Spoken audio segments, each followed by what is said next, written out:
We're in a very remote part of the world. Most marine biologists would have no opportunity to come down here, let alone be looking in real time at these communities that we're working on here, anything from 300 to 1500 metres depth.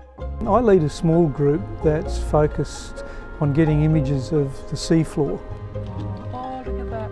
Sorry. The overall aim of the project is to get as much information as we can about the seafloor communities in different habitat types. So we're looking for different depths, different slopes, different distances from the ice edge, all of that sort of stuff. We're starting down in this trough, which is down in here, coming up that steep slope. We depend very heavily on the hydroacoustics people to do the swath mapping and produce us these maps of the contours of the seafloor. You can see that feature there. And the other thing would be to move that, say, up to here.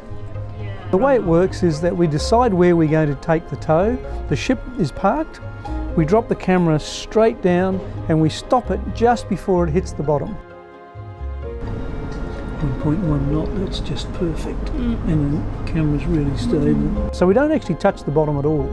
It just flies at that perfect distance of 1 to 2 metres off the bottom. We get to see back in this room on all these fancy screens exactly what's going on, and yeah, it's always an exciting time for everybody. The camera that we use is not a normal camera.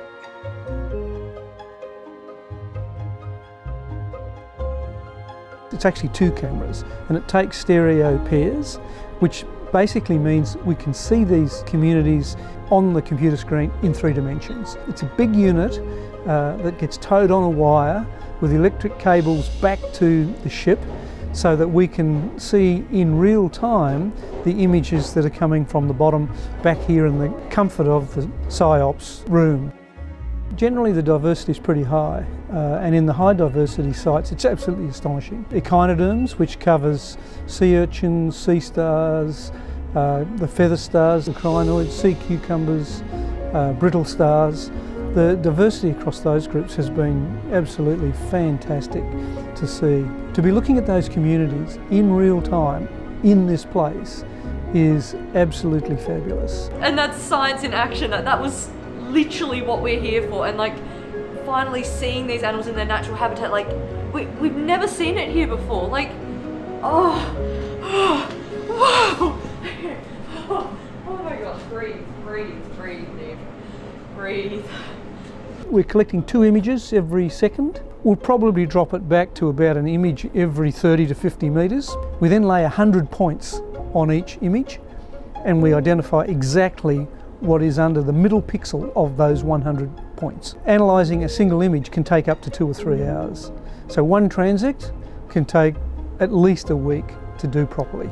And we'll be collecting somewhere about 25 transects. So it's a big body of work to collect that information.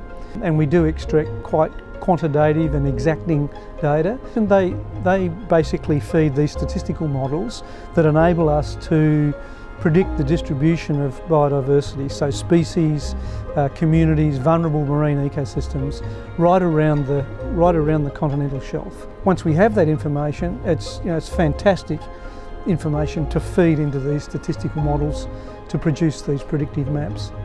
There are no images from this part of the Antarctic coastline.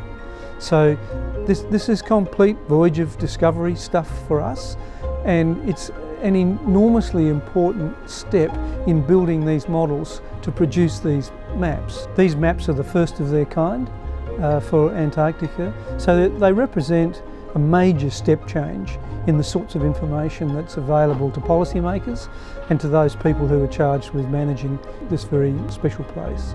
Here I am at the end of my career, and I still get really excited about seeing this stuff, and I feel it's a real privilege to be on a voyage like this, to be able to experience these communities firsthand.